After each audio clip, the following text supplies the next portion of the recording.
Hey everybody, welcome back to Battle Ready Inc. So this week's featured deck is WarGreymon Red. Yes, Classic Collection brought a whole bunch of new support for Red, including as its main focus, WarGreymon. So of course, we've got to go back and do a new deck profile incorporating all the new cards into this fan favorite deck.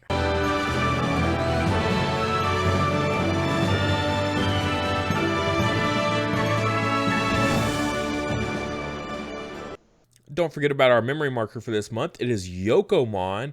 This is handmade out of clay by my wife, and the face is hand painted on. Super adorable, super highly detailed, all the little intricate pieces of it. Really, really awesome.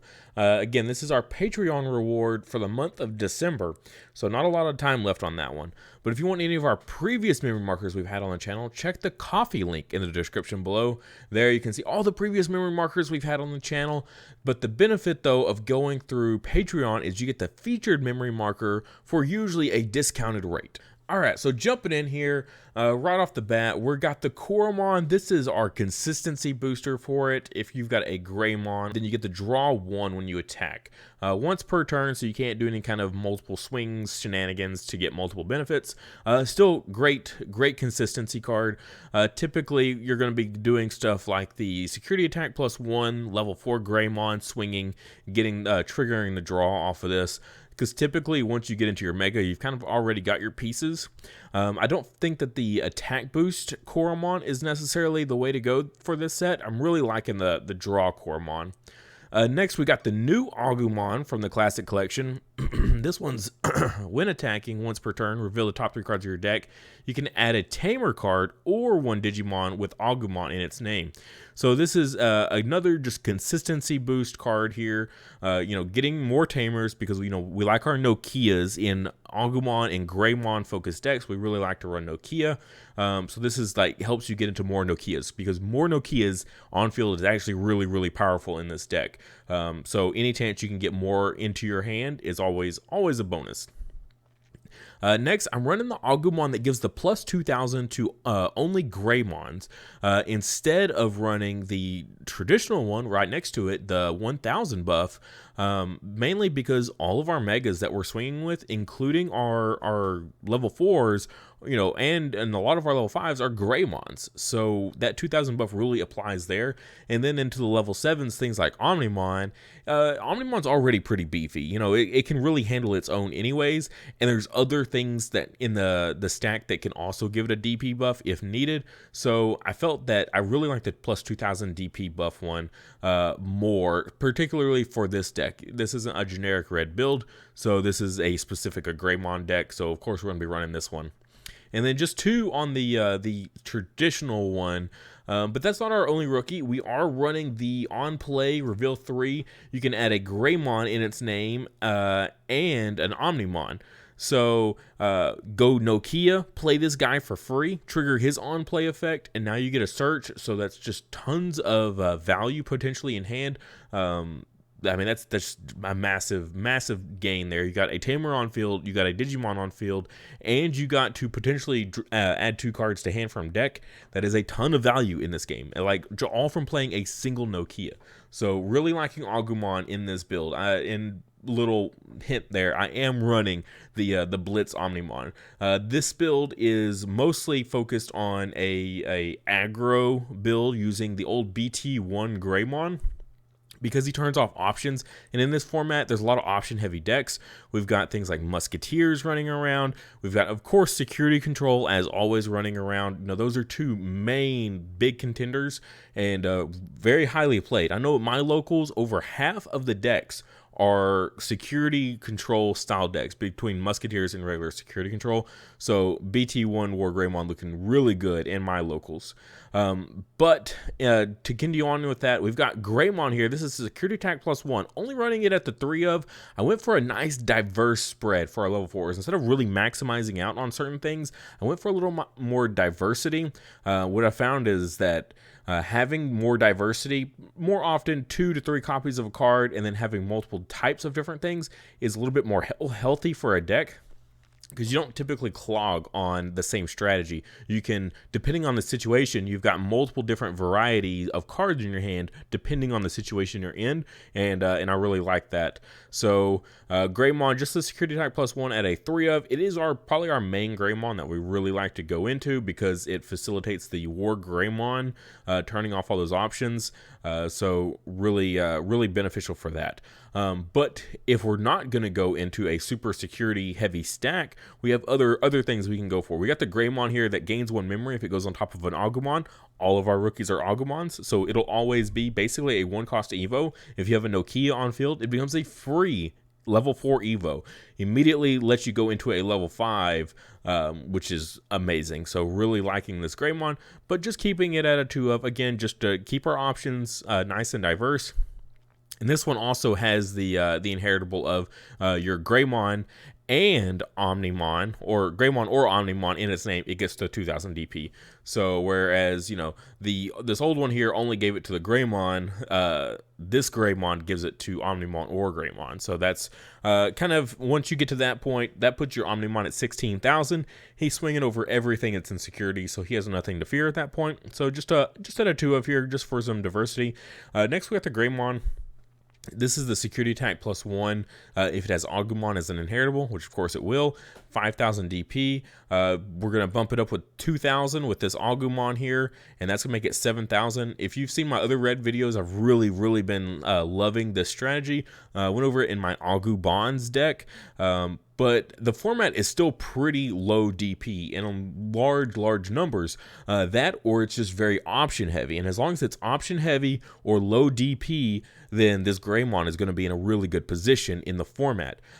Because if you swing in, you're clearing 2 security, and you check some option cards that just will wipe your field, it's better to lose just a single level 4 than it would be to lose like a whole stack of something, or something of that nature, or lose a whole field. So really cool stuff. So my ideal plays are like early game is to go into like this Agumon on top of the Koromon, then Digivolve the Agumon into this Greymon. This Greymon's going to swing. We're going to clear some security. Also, we're going to get the draw off the Koromon. Or same thing, if you want to go with this Agumon instead to get more surge power, you can do that. Just be warned, your DP will be lower. But again, if it's an option-heavy deck, you don't really have to worry about that 5,000 DP as much. Just kind of depends on, kind of know your matchups. If you know they're going to play a lot of 6,000 DP blockers, or they're playing a lot of blockers, like even in Musketeers, then you want that DP buff. Or even if against security control, they have got those security Digimon that are 5,000 DP, you might still want to keep that attack buff, that DP buff over the searching Agumon. But yeah, he's still a great card. Just when those matches come up, he's a great choice to go into. But again, just at a 2 of, keep him nice and diverse for every situation, depending on what kind of deck you're running into. For our blockers, I did want to just list both of them here, just so I could talk about both. It's really dependent on you as a player, what you prefer. Monochromon, that 1-cost Evo is really great. If you're playing a deck kind of like this, that is really important about getting up into your mega very quickly, 1-cost Evos are great. You can't deny that. That's not really awesome to have a 1-cost Evo. And then it happens to also be a blocker in addition to being a 1-cost Evo. Okay, cool. No complaints there. Now, if you are worried about Jesmon a whole bunch, then I really like Cordramon as a good Jesmon counter, mainly because that 6,000 DP that he's got can't be cleared by the level 4 inheritable. So that's really important not to get destroyed by that inheritable. And so when they swing with Jesmon clears a bunch of security. Now, if they try to go Omnimon or Agunimon on top of their Tamers and try to swing for game, you still have your blocker on field. So depending on what you prefer, what you're going against a lot of, that might be the blocker that you want to go at as a 4 of. Now we're going on to our level 5s here, and first up, now this is an either or. It's depending on which one you prefer, and they're kind of important to discuss. First, we got the Rise Greymon. Again, Greymon really good for the strategy here. It triggers a lot of buffs and things like that. We can use Nokia on it, and then Digiburst 2. then you can play a Tamer for free. So when you use this effect, you play that Tamer for free. That's great stuff. My issue though is once you do that, if you play like something like a memory fixer, things like that, you're not going to get that effect until the following turn, which is a bit of a bummer. But it's still good to set up for future turns, I think is really important.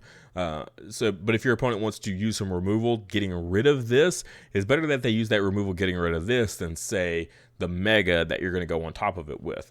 But still really good card. The minus 2000 DP, it can be applicable here and there. There are lots of Digimon in the current format that are going to be in this 2000 DP or 1000 DP threshold that you can actually clear them off field. So any kind of rookies, stuff like that, like against a Gabumons deck, they have lots of 2000 DP Gabumon. So just completely wipe one off the field with this. That's pretty good.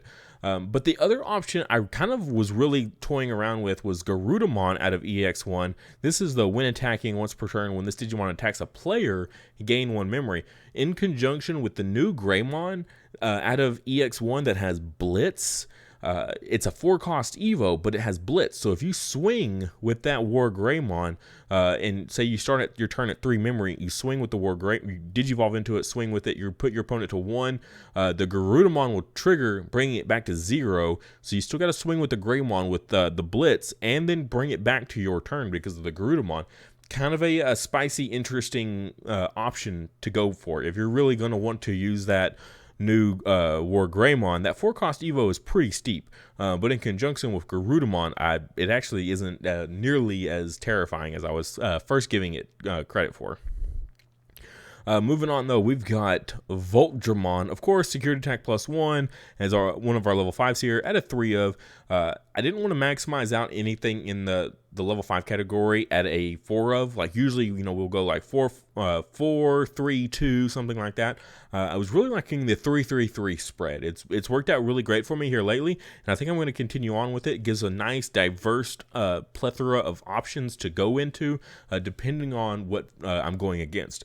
Now again, security attack +1 is really nice if you're going into your WarGreymon that turns off option cards. So if you're swinging to security, you're going to do a whole bunch of checks, then turning off all those options is going to be great. But against other decks, you might have to go into something else. Going from there, we got the Metal Greymon. Again, a Greymon ties in with Nokia, that sort of thing.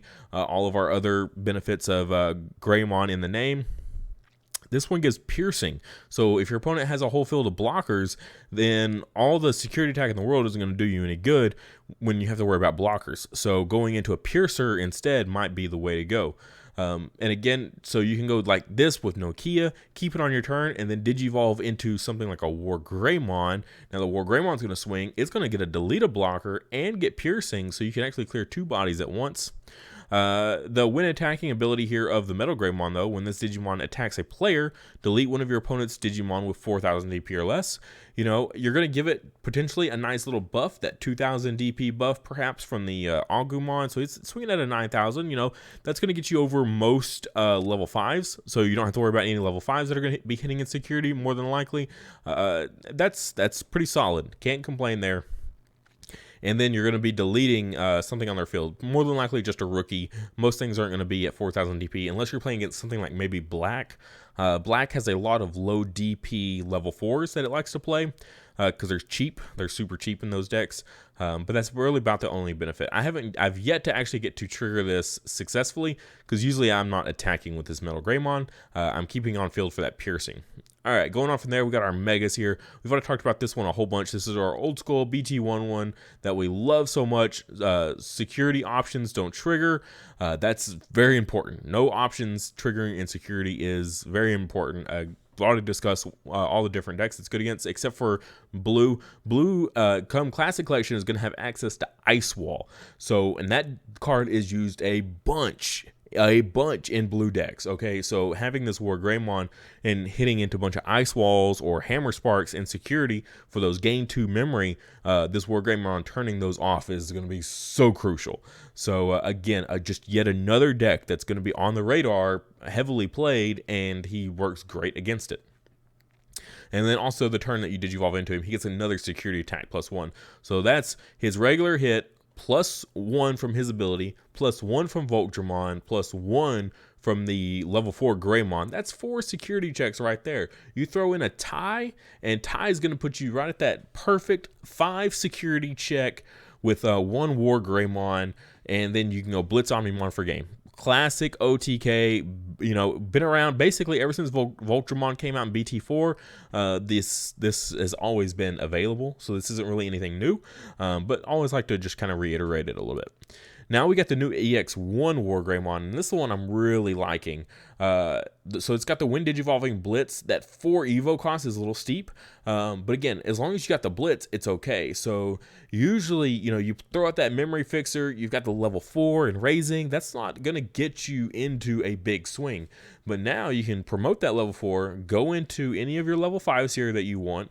That's going to put you to 0 memory, and now you can go WarGreymon on top of that and Blitz immediately. So everything that like Shoutmon has been getting to do, now WarGreymon gets to do that also, in addition to all of its other outstanding stuff like Nokia and the Agumons, the Greymons, the Nokias. You know, there are lots of really good stuff that Shoutmon is missing that WarGreymon had, but then Shoutmon had a lot of great things that WarGreymon wishes it had. Now with this WarGreymon, basically you're gonna get the best of both worlds, and that's really cool that it meets kind of that standard. So that Blitz is gonna be really great. Also, when attacking, you can delete one of your opponent's Digimon with Blocker. Most people just think of the level 4s, which is, you know, fair. In most decks, that's pretty much all you really have to worry about is level 4s. Decks like Machinedramon, you know, like this will be really kind of neat to use against Machinedramon. Make them force out the make it live, so where they have to clear 2 of their level 5s, you know, force out those, get rid of their inheritables, that sort of thing. And then with that 12,000 DP, you can still swing over it because it's actually a pretty low DP Digimon, the Machinedramon is. So really, this WarGreymon is very cool. It's very useful in multiple different situations, whereas this WarGreymon is really great against option heavy decks, but against other decks it's just okay. It's average against other decks, but then this WarGreymon I think makes up for it by being really good against all the other decks in the format. It's just a weak against the option versions, so it's really depending on what you want to go with, for sure. Going on from there, we've got, of course, our Omnimons. This is our game closeout. Digimon, you know, you clear all their security with the WarGreymon, and then boom, you drop the Omnimon on that WarGreymon after they cleared the 5 security, and you swing for game. So great Digimon for sure. Now we've got our Nokia here. Already discussed multiple different plays with Nokia. She is phenomenal on play an Agumon for free from your hand without paying its memory cost. Boom, perfect. And you get their on-play effects, outstanding. But also, when digivolving one of your Digimon into a Digimon with Garurumon, Omnimon, or Greymon in its name, you may suspend this tamer to reduce the memory cost of digivolving by 1. Now, keep that in mind. The Greymon gained you 1 memory back when you evolved into it. This reduces 1. So when your opponent plays something like a memory blocker or a memory reduction blocker, you still can have mitigate with the other effect. You know, you can still at least get 1, hopefully. If they have both out, you know, that's how it be sometimes, but still not the worst. So 3 up for her feels really good. She's very, very powerful in this deck. And again, getting multiple copies of her on field, that's just reducing your Evo cost every single time you, like every turn. That's as good as a memory fixer, really. So and then in combination with these guys, still incredible. Because we got Ty up next. He's your memory fixer. You could go with Marcus, where you can suspend him to gain 1 memory back when you swing. But I really like the security attack +1. Again, in this build with the WarGreymon, giving him multiple security attack is really, really awesome. So I really just like Ty. I've always liked Ty more than Marcus for effect wise, but in this deck, it really, I know it's still a Greymon deck, but I don't know, that security attack +1 in a build like this feels really good. I do have the Delicate plan in here. I did want to just kind of mention it. I keep going back and forth on it with what's running the WarGreymon that does the same thing. I don't know if it's really that needed. I know some people are running it in their WarGreymons. Maybe if I was running a different WarGreymon, I would. But with this one, I don't think it's quite so necessary. So you could probably drop it And in place, run the red memory boost. This just helps bump up your consistency. Consistency is one of the best things in this game. A lot of the topping decks are decks that have the best consistency. Just always being able to draw into your combo pieces and the exact cards you need to get out of a really hairy situation. And then this is just, helping you get there. Add any red Digimon when you play this. That's awesome. Off the top 4, that's a pretty deep search. It's not the best. Top 5 is the best, but top 4 is still really good. I mean, because there's a lot of top 3s. So being able to go top 4 is very, very nice. Also, delay gain 2 memory. This is like a one-time memory fixer. Your opponent chokes you to 1, you pop this, you're at 3. Now you can go into your WarGreymon and swing for all that damage, and then you can go into Omnimon and win the game. This is like a one-time memory fixer if you can't get out a memory fixer. So I think in this deck in particular, I really like the memory boost over the Delicate Plan. And a quick zoom out so you can see the whole deck there. But I do want to show you my other build that I have. This is just the one that I really like the most because it's really aggro. It feels the most like red. It feels the most like WarGreymon to me. This is what WarGreymon feels like to me. Going super aggro, really hard, really fast, doing a ton of damage. But my other build, though, is a little bit different. We are running a lot of the same Agumons up here. I did drop the search Agumon down to 2 and bump the 1000 DP up, but that's because we dropped an Omnimon. If you notice down here, instead of the Omnimon, we're running the Bond of Bravery. You can still just Digivolve him as a normal level 7 on top of any of your WarGreymons for just a 3 Evo cost. That's not too bad. So that's pretty good. Also, this is a really control heavy build, so him being able to delete something every single time he attacks is great. So 13,000 DP or less, he can just delete it. That's very, very strong. And then when you do that, or whenever an opponent's Digimon is deleted, trash the top card of their security. Now, it's on your turn, so just keep that in mind. You notice I am running the Marcus in this one without security, needing all that security attack. Because this is more of a control build, I really like the Marcus. We can do some really crazy turns by just continuously gaining memory. So Marcus will give us 1 memory. The Nokia will reduce our Evo cost. You notice we got the Garudamon in here. So when we attack, we're gaining memory. So between the reducing our Evo costs to gaining memory when we attack through Marcus and through Garudamon, we can extend our turns out way farther than any normal turn would normally be considered. So, and that's for a red aggro deck, that is terrifying, because that is not what your opponent wants to see, is you being able to just constantly, just continuously keep going with your turn, just doing more and more and more. So yeah, some other changes, and if you'll notice, our level 5 is just very, very nice and spread out. I went with a 2-2-2-2 of everything here, so kind of similar to what we had before, but we added in the Garudamon, and but we kept everything else. We didn't need the Voltdramon for that super aggro play anymore, because it was less of a focus in this deck. The piercing, though, is really good because that's a really controlled tactic there. The WarGreymon, the reducing 2,000, that's a control element. And then we got the WarGreymons here that we had before, but we also threw in the Victory Greymon. So I took 2 of each away and then added in the Victory. So when Digivolving, Digiburst 2, delete one of your opponent's Digimon of 8,000 DP or less. A little bit more control, 4 Evo cost is a lot, but again, you combine that with something like a Nokia, and you can, with a Memory Fixer on field, and now it's basically a 3 cost Evo, like all of your other WarGreymon. So again, same combination with the Blitz one here, a lot of that element going on. And again, going back to the Blitz, we talked about how it was good with Garudamon, but it's also good with the Marcus. So we can go Blitz with the Marcus and keep it on our turn. So now we got Garudamon and Marcus in combination. So either one needing to be in play to get this to keep it on our turn with the WarGreymon. So just really, really neat stuff going on there. We are 2 cards over the limit. I did want to mention I've got the tie in here, just 1. So I really like this time because it's good for promoting up. When you promote your Agumons, you know, you're gonna get that that gain 1 memory and draw. That's really good. That alone makes this tie worth running. Just the gain 1 memory and draw every time you promote up an Agumon or a Greymon out of the raising area. Very good. So tons of times we're going to trigger this very easily. But also just that in case of that, when it comes up, you know, if you got him on field and you got the Bond of Bravery, you got the Agumon on field, you know, maybe you do warp Digivolve into a Bond of Bravery if it's going to really benefit you. So just when needed, okay? But that's, again, not the main focus. That's not our main strategy here.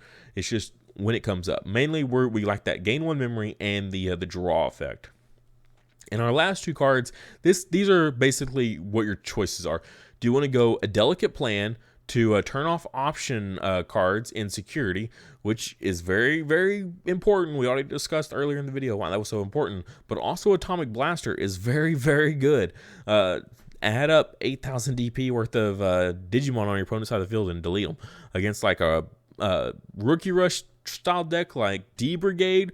Like, you can get so much value out of this card. If it hits in security while they're swinging in with all of their stuff, yeah, that's going to spell disaster for them. They're going to hate that so much. But even if they're just kind of building up a big board, say you threw out a blocker and they're like, okay, we're going to wait a few turns, get a nice, good-sized board, and then we're going to swing in. And then you just drop an Atomic Blaster on them. Really good stuff. Also works against Gabumons as well. You know, they put out, you know, 2-3 Gabumon. Yeah, they're done. You know, they're done. Atomic Blaster, still very good. So really just depends on which one you want to go with. With this not being a super aggro, like security attack, you also notice we don't have the security attack +1 inheritable Greymon up here. I know, crazy. So we're not doing a whole bunch of security checks with this. Again, it's a control heavy deck. So that's why I wanted to put the Atomic Blaster in here, because it was kind of what I was leaning towards for this particular build. Thank you guys so much for watching. If you would, please like the video and subscribe. Just a little bit of help goes a super long ways. It helps the channel out tremendously, gets my videos out there, gets them seen. And if you really, really want to support the channel, check out the links in the description below. I'll have a link for my Patreon, which is displayed right here. You can get access to my Discord server that I have, as well as you can get the memory markers that we've had. These are just a few of my favorites from the past that we've had. The current one, Impmon's baby, as well as Gabumon's baby as well, Sunomon and Yaomon. These guys are super adorable. I definitely love them so much. And every month a new one changes out, so make sure you check that out. As well as we have our new playmats. This is why I recreated this video. It's because our playmats are here finally, and they are super cool. I alternate between the black and white every single month for whoever wants to support this tier, as well as I have a tier just higher than that, so that way you don't also have to lose out on a memory marker. You can get both the memory marker and the playmat just in case you want both. Super awesome support from everyone that has supported in the past and who will support in the future. You guys are awesome. Also, if you want to check out my merch, my Teespring link is in the description below for that. We've got, you know, the shirts that I wear on the channel that has the logo across. I love when I see people representing my merch in public. It is like one of the coolest feelings I've ever had in my entire life. Very, very awesome. As well as phone cases for you people that love Digimon like so much like I do. A friend of mine custom made all these to fit these specific phone cases themselves. So the prices are a little bit higher just because I have to pay her back, as well as make a little tiny bit of profit because of how much, unfortunately, they take for their cut for Teespring. But like I said, if you can't do any of that, please just like the video and subscribe to the channel. Every time we hit a new mile marker for subscriptions, I give out free merch of all different types. 2000K, I think we're doing one of the playmat giveaways. So definitely be subscribed and ready for when that comes.